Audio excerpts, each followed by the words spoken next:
Okay, so this right here is Johnny Newton, defensive lineman out of Illinois and the Washington Commanders draft pick. Now, a lot of analysts think the Washington Commanders got an absolute steal with drafting Johnny Newton at the position that he was drafted. A lot of people believed he was a first-round pick, but obviously he got pushed down the board due to so many quarterbacks being taken in the first round, so many offensive linemen, and there were but so many draft picks that teams had in the first round that he got pushed out. But a lot of people believe he was the best defensive lineman in this draft class. Now we're going to take a look at his film, see what we're getting our hands on, see how he can be used in this defense with Joe Witt and Dan Quinn. And apparently this guy has it all. I'm talking quick, talking strength, talking tool bag, and he's joining a defensive line that's already loaded, interior at least, with Daron Payne, Johnathan Allen, and you still even got Fedarian Mathis right there. So let's take a look at Johnny Newton's film and let's see what Washington is getting their hands on. How I feel? Left. What I want? Get back slow. I love the way she rockin' it. I love the way she move it, shake it on me. When she cry for it, the shawty is a winner. You can tell that shawty's no beginner. She's confident.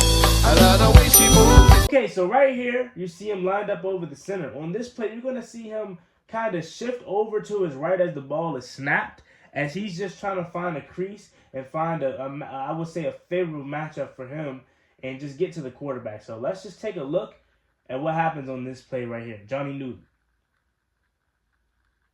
lined up over the center, but ended up absolutely demolishing 74 and getting home to the quarterback. I mean, look how quick he is coming off the ball again. He's 6'2", 295, so he is a very quick defensive lineman. He pushes off the center, then has the one-on-one matchup with 74 and absolutely demolishes him and gets home to the quarterback. Love what I saw from here. This time he's lined up over there. Another one-on-one matchup, and he just absolutely demolishes number 60 and just bulldozes his way into the backfield. This time he's right there. One-on-one again. And he gets in the passing lane of the quarterback. You see, he kind of has, I would say a straightforward bend, not too high, not too low. Has one hand in the dirt. Kind of like a traditional, I would say, defensive lineman. Nothing too special that stands out about his stature. Again, 6'2", 295. So not the biggest guy, but I think his biggest advantage is going to be his speed inside. As you see him stopping the run right there. And I like how he can play it everywhere. Not afraid to get in there and make a tackle as he just caused the fumble right there. This time going up against 74 again. Nice way to clog the inside of the run right there. Sometimes this is what we know as we watch football and as, people play football, you get to know more knowledge, right? The biggest thing that a lot of people have to understand with certain players like a Johnny Newton, you don't necessarily have to be the guy that makes the play all the time. Just as long as you do your job, you'll be fine. Like the previous play that we just watched. He didn't make the tackle on the play, but he caused, he set up his teammate in a sense. It was basically an assist. At least that's how I like to look at it. Let's take another look at it one more time. And you're going to see it's basically an assist. He wasn't the one that made the tackle, but he allowed his teammate to come up and make the tackle behind him by doing his job. Sometimes all you have to do is do your job. And here he is again right here, one-on-one with 60. He's giving 60 the business, man. Every time they've lined up against each other, he's absolutely worked number 60. I want to see that again one more time. He's absolutely destroying number 60. Watch it again right here. Just a little quick swim move. He seems too fast for number 60. He kind of is reminding me of Daron Payne in a sense. You know how Daron Payne isn't like the biggest guy, but he's quick. He's our quickest defensive lineman, and I think he has an opportunity to cause havoc with him and Daron Payne. Like, think about it like this. Johnathan Allen is your run stuffer. Over the years, Johnathan Allen has never been like the guy that you put in the game to get interior pass rush on the quarterback. But now you have two smaller guys like him and Daron Payne who absolutely can cause havoc in the middle and actually get interior pressure on the quarterback consistently and not allowing the quarterback to step up in the pocket. I think that's what you're getting in Johnathan Newton here. He kind of reminds me a lot of Daron Payne. And again, Not saying he's ever going to be this guy because I highly doubt it, but one of the greatest defensive linemen of all time that just retired, Aaron Donald, is short. Okay, he's a short, smaller guy. So this is what he can bring. Not saying he's Aaron Donald at all, but what I'm saying is the short, quick, stocky defensive lineman has had recent success in the NFL. So just because he's 2'6", 295 does not mean anything. As long as he's quick and he's able to, get in the backfield, he'll be good. Getting back there and making a sack on the quarterback after finding a lane to go through. I love it. I love it. And absolutely mauling number 60 again.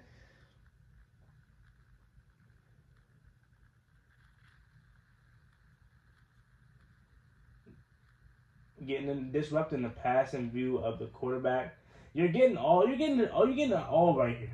Honestly, you're saying how he's able to disrupt the timing of the quarterback. Again, you don't always have to get a sack as a defensive lineman. If you could simply just do that, simply just disrupt the timing of the quarterback, you've done your job. If you can just stick your nose in the run game a little bit, and let's say you don't make the tackle, but you set up your teammate to make the tackle, you've done your job. That's all we need from guys like Johnny Newton. Again, it would be great if he had a Daron Payne kind of season like a couple years ago, 11.5 sacks. Yeah, that would be amazing. But we don't necessarily need that from him. Now, Johnathan Allen is getting older. Okay, so at some point, Johnathan Allen will be leaving us at some point. So maybe that's when he needs to step up and be that new guy for us. But as far as first year, I think he can just be that situational pass rusher, that guy that we're gonna have, stopping the run. I don't know if he would be good on a goal line. I think that's more of a Fedarian Mathis and Johnathan Allen kind of thing. But you see the flexible situation that we put ourselves in with having now 4 defensive linemen that could potentially be good. Now, again, Phil Math is still a question mark, okay? We still don't know what Phil Math is. But one thing I can say about Fedarian is that he's going to be good in the goal line, so he can step in for a guy like Jerzon that's really undersized. But, yeah, just do your job is essentially the name of the game and the name of the defensive lineman position. Like, you don't have to overly do too much to be successful. So I'm liking what I see from him thus far. I like the quickness from him. You know what I'm saying? That's the biggest thing that I'm liking from him. He's giving me edge rusher vibes right here.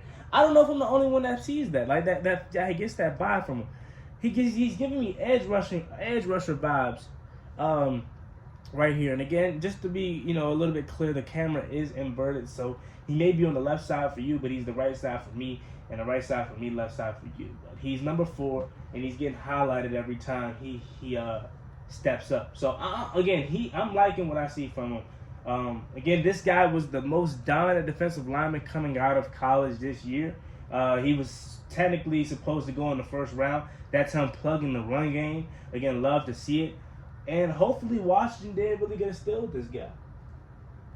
Just pushing the pocket back and causing a fumble on a direct snap. Look at him punch that ball out right there.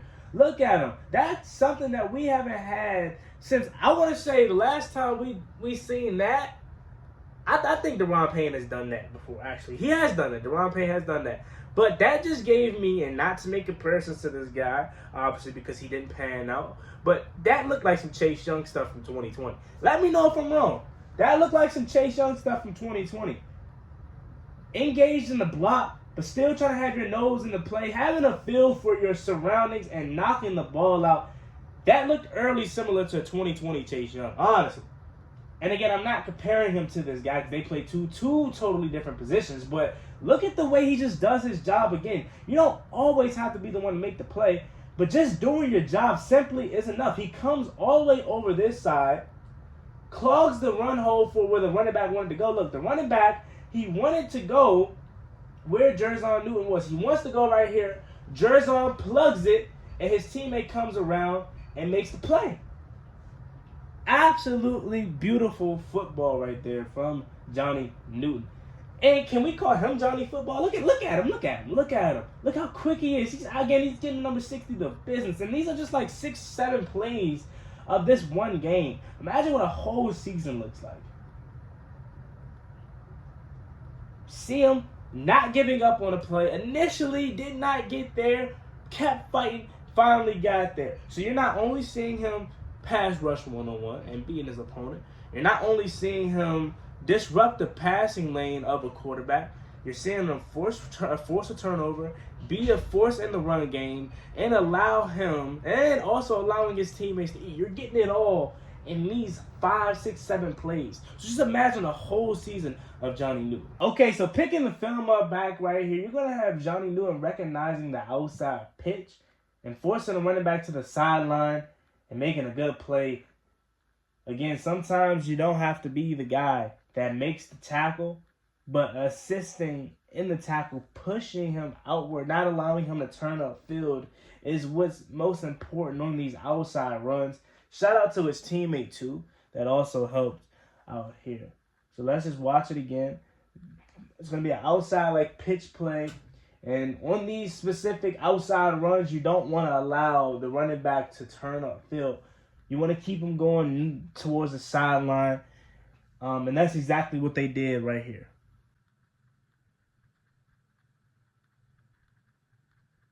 It was really nowhere to go, to be honest with you. Johnny Newton wasn't even the only guy that was actually blew it up. This guy right here also did a really good job. But allowing him to come up here, they played both of these, so there was nowhere to cut up, and then the outside lane, nowhere to go. So obviously, really good play by all of them.